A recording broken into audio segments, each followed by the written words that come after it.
এক বছর পরে সবাই মিলে একসাথে আবার ইফতার করলাম আলহামদুলিল্লাহ। আসসালামু আলাইকুম। আশা করি সবাই অনেক ভালো আছেন।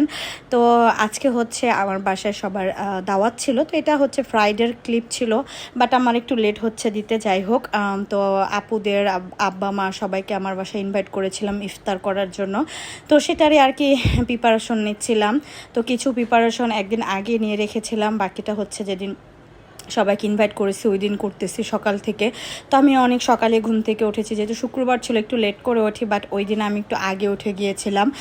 তো আমি হচ্ছে বুটটা ভালো করে আর কি রান্না করে নিলাম। এরপর হচ্ছে আমি গরুর তেহারি রান্না করব। তো এই জন্য আমি হচ্ছে গরুর গোস্তগুলিকে ভালো করে হচ্ছে সব কিছু দিয়ে মেখে নিচ্ছিলাম। টক দই হচ্ছে, তারপরে তেহারির মশলা, তারপরে এমনি আমি আরেকটা এক্সট্রা তেহারির মশলা দিয়েছি।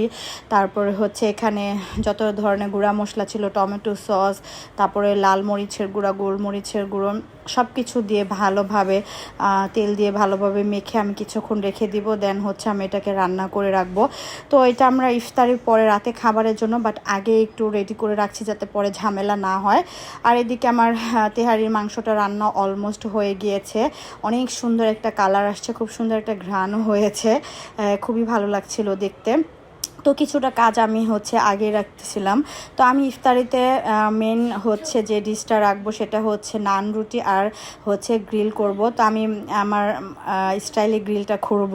তো নান রুটির জন্য হচ্ছে আমি এখানে পুরো 2 কেজি ময়দা নিয়েছি, তারপর এর মধ্যে একটু লবণ দিয়ে দিয়েছি, আর হচ্ছে ইস্ট দিব পরিমাণ মতো, আমি লবণ দিয়ে দিচ্ছি। তারপরে হচ্ছে আমি ইস্ট দিব, আর এখানে ডিম দিব, আর হচ্ছে পুরো ডোটা হচ্ছে আমি দুধ দিয়ে আর কি রেডি করব। তো আমি ভালো করে লবণটা আগে মেখে নিলাম, তারপরে হচ্ছে আমি এখানে ইস্ট দিয়ে দিব।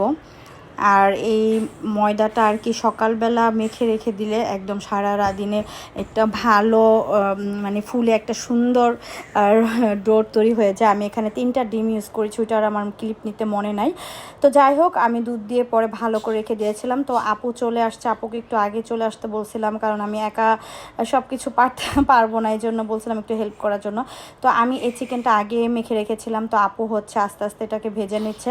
জাস্ট ইফতারের আগে আমি ওভেনে গরম করে দিব। আমি এভাবে একদম সুন্দর করে ফ্রাই করে নিচ্ছিলাম, আর খুবই খুবই খুবই হচ্ছে চমৎকার একটা ফ্লেভার আসতেছিল। আর এদিকে আপু হচ্ছে নানগুলিকে বানাইতেছিল। ফার্স্টে ভাবছিলাম যে ওভেনে বানাবো, বাট ওভেনে অনেক প্যারা হয়ে যাচ্ছিল, অনেকগুলি নান, আর ইফতারে প্রায় সময় চলে আসছে। এখানে জালি কাবাব ভেজে নেওয়া হয়েছে, আর এদিকে মাও চলে আসছে। মা বললো যে আমি ফল কেটে দিই, পরে সব কিছু রেডি করা হয়েছে, একদম দ্রুত টাইম হয়ে গিয়েছিল। এখানে হচ্ছে যা পেরেছি আমি তাই সব কিছু রেডি করেছি। একটা মায়োনিজ বানানো হয়েছে, আপু এটা বানাইছে, আর এখানে আমি লাচ্ছি বানিয়েছিলাম। তো সবাই একসাথে ইফতার করতেছি, কি যে ভালো লাগতেছিল বলার বাইরে। তো ইফতার করা শেষ। তো আমি ইফতারের আগে হচ্ছে চা বসিয়ে দিয়েছিলাম। তো মাস্ট আমাদের সবার চা খেতেই হয়। তারপরে কিছুক্ষণ পরে হচ্ছে দাবিক একটা স্পেশাল মুড়ি মাখতেছিল। তো এখানে অনেকগুলি জালি কাবাব দেওয়া হয়েছে, তারপরে হচ্ছে ছোলা, তারপরে পেঁয়াজুর চপ, বেগুনি, আবার হচ্ছে ঘুগনি, সব কিছু দিয়ে ও মানে সুন্দর করে একটা মুড়ি মাখতেছিল, দুষ্টামি করতেছে।